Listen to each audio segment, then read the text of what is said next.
আসসালামু আলাইকুম বন্ধুরা, আবারও চলে এসেছি নতুন একটা ভিডিও নিয়ে। তো আজকে আমরা যাচ্ছি দীঘায়।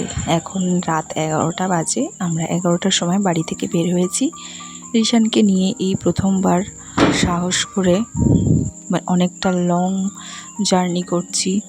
বেশ ভালোও লাগছে, আবার টেনশন হচ্ছে, ভয়ও লাগছে যে রাত্রির বেলায় কোথাও কোনো দিন বেরোয়নি, এইসবে বেরোচ্ছি। তো আমরা 5 জন গেছিলাম। কলকাতার রাস্তা এখন মোটামুটি প্রায় 1টা মতন বেজে গেছে। মনেই হচ্ছিল না বাইরে কত লোক। যাই হোক, রিশানকে আমি রাত্রিরে খাইয়ে নিয়েছিলাম, ভাত খাইয়ে নিয়েই বেরিয়েছিলাম। ও কিছুক্ষণ ঘুমিয়েও পড়েছিল। তারপরে আবার যেই গাড়িতে উঠেছে ওর ঘুম ভেঙে গেছে। তো আমি বাড়ি থেকে রুটি আর একটু হালকা টিফিন নিয়ে গেছিলাম, যাতে সকালে খেতে পারি, এদিক ওদিক কোথাও ছুটতে না হয়।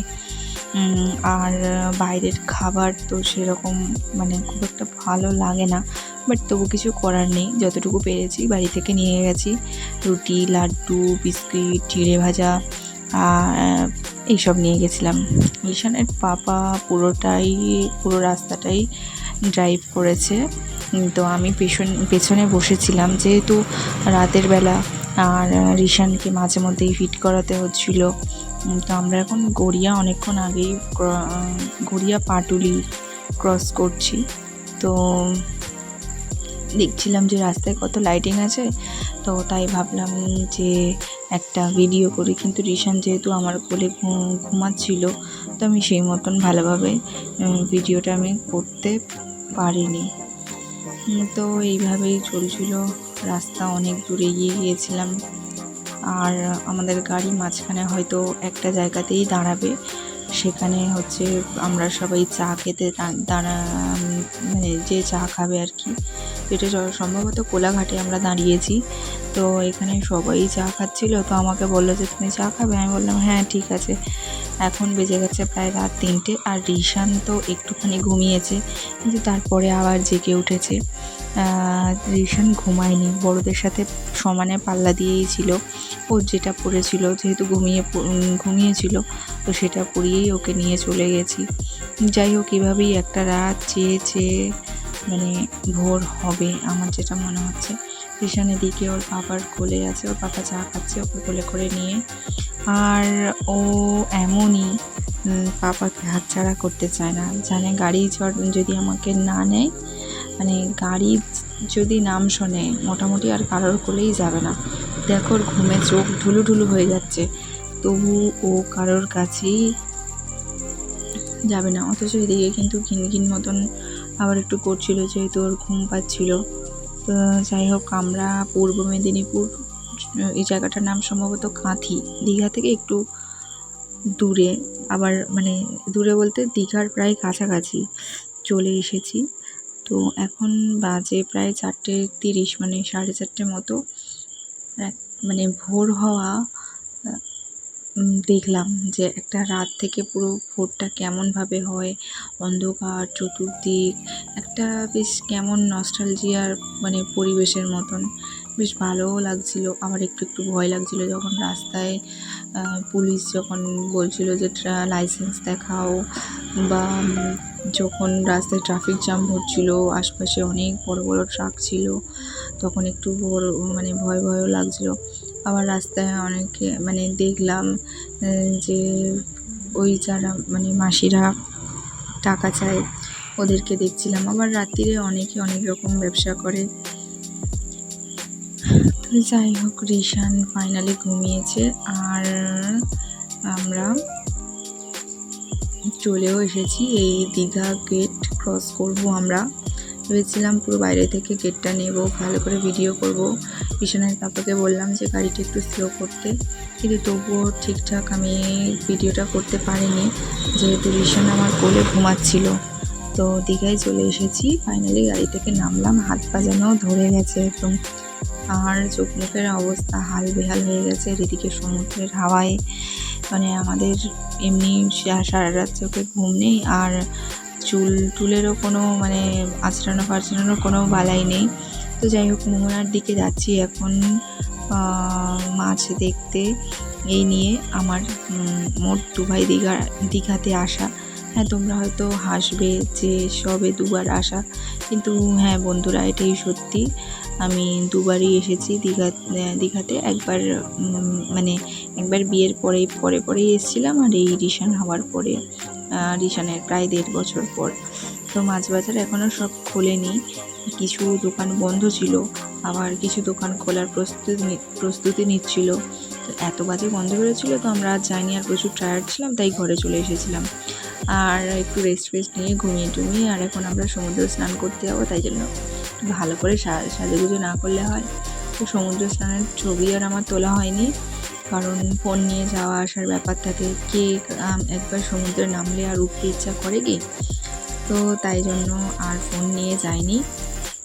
আবার খেয়ে দিয়ে মোটামুটি ঘুম দিয়ে, আর রিশানেরও পুরোপুরি ঘুম, মানে ওরও তো সারা রাত ঘুম হয়নি, ও বাচ্চা মানুষ, ওর ঘুম ভাঙাতে তারপরে আমরা উঠে গেছিলাম। ঘুম না হলে যা হয়, বাচ্চা মানুষ ঘিন করে, তো ওর ঘুমটা পুরো পুষিয়ে নিয়ে তারপরে আমরা চলে এসেছি। তো যাই হোক, এটা তখন বিকেলবেলা আমরা ওই সমুদ্রের পাড়ে বসেছিলাম, কিন্তু রিশান নিচে নামবে বলে বায়না করছিল। তো এতটাই বায়না করছিল, মানে বসছিল তো না, উল্টে ওখান থেকে মানে ঝাঁপ খাটার চেষ্টা করছিল যে কীভাবে নিচে যাবে। তাই জন্য আমি কী করলাম, আমি ওকে মানে ঘাট দিয়ে আর কি নিচে নিয়ে আসলাম। ও হাতই ধরতে চাইছিল না, কারণ সমুদ্রেতে স্নান করেও ভীষণ মজা পেয়ে গেছিলো, বারবার হাত ছাড়িয়ে নিচ্ছিল। এত হাওয়া হচ্ছিল যে চুলের অবস্থা খুবই বাজে হয়ে গিয়েছিল। আর এখন রিশান তো ভীষণ মজা করছে, আর সমুদ্রে আজকে যা স্নান করলো, যদিও সেই ভিডিও করিনি। তো যাই হোক, দুপুরে রিশানের খাওয়া দাওয়া বলতে সকালবেলায় তো ও ঘুমাচ্ছিল, মোটামুটি ব্রেস্ট ফিড করেই ঘুমাচ্ছিল, তো সকালে আর তেমন কিছু খাওয়ানো হয়নি। আর দুপুরবেলায় ওকে স্যারিলাক খাইয়েছিলাম, আমি ওর জন্য স্যারিলাক নিয়ে গেছিলাম, আর বিস্কিট ছিল। তো ভেবেছিলাম যে বাইরে থেকে ভাত খাইয়ে দেবো, কিন্তু সত্যি কথা বলতে বাইরের খাবার, ভাত অনেকটাই শক্ত ছিল, তরকারিতে অনেকটাই ঝাল ছিল, আর তাই ভাবলাম যে থাকবে, না খাওয়ানোই ভালো।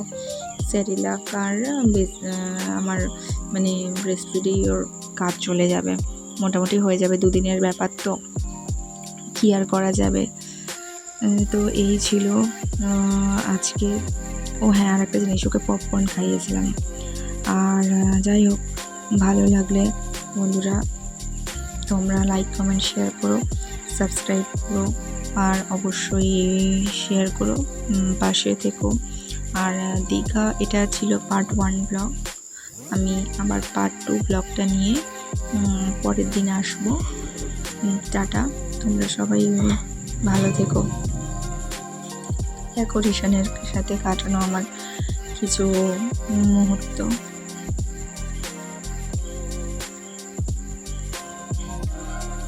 ও হ্যাঁ, আর একটা জিনিস তো আমি বলতে ভুলেই গেছিলাম, আমার মতন যারা এরকম ছোট বাচ্চা সঙ্গে নিয়ে অনেকটা দূরে ট্রাভেল করছো প্রথমবার, আমি তো শুধুমাত্র স্যারিলাক আর কিছু বিস্কিট রেখেছিলাম।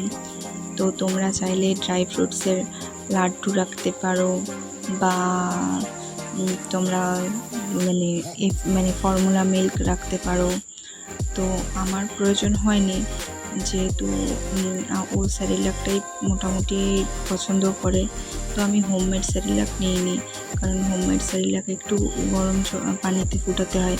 তো আমি রেডিমেড মানে বাজার থেকে যে স্যারিলাকটা পাওয়া যায় আমি সেটাই নিয়েছিলাম, তো আমার ওটাতেই সুবিধা বলে মনে হয়েছিল। এছাড়া তোমরা মুড়ি নিতে পারো, অনেক কিছু নিতে পারো, যেহেতু আমি এত কিছু নিতে পারিনি, কারণ আমার মানে সাডেন প্ল্যান ছিল। হঠাৎ করেই রিশানের বাবা বলে চলো আজকে দীঘায় যাব, তো এরকমই দুপুরে বলেছে, আর মানে রাত্রিরে যাওয়া, তো সেই জন্য আমি তেমন কিছু গুছিয়ে নিতে পারিনি। তো তোমরা চাইলে এগুলো নিতে পারো। দেখো, যদি আমার ভিডিওটা তোমাদের কোথাও একটু ভালো লেগে থাকে, একটা সাবস্ক্রাইব করে দিও, আশা করি ভালো তো লাগবেই, তোমাদের একটা লাইক একটা কমেন্ট, একটা সাবস্ক্রাইব আমাকে নেক্সট ভিডিও বানাতে অনেক অনেক মোটিভেট করে। তো বন্ধুরা পাশে থেকো। আজ তবে এইটুকু, আবার আসছি নেক্সট ব্লগ নিয়ে, দীঘা পার্ট 2। টাটা।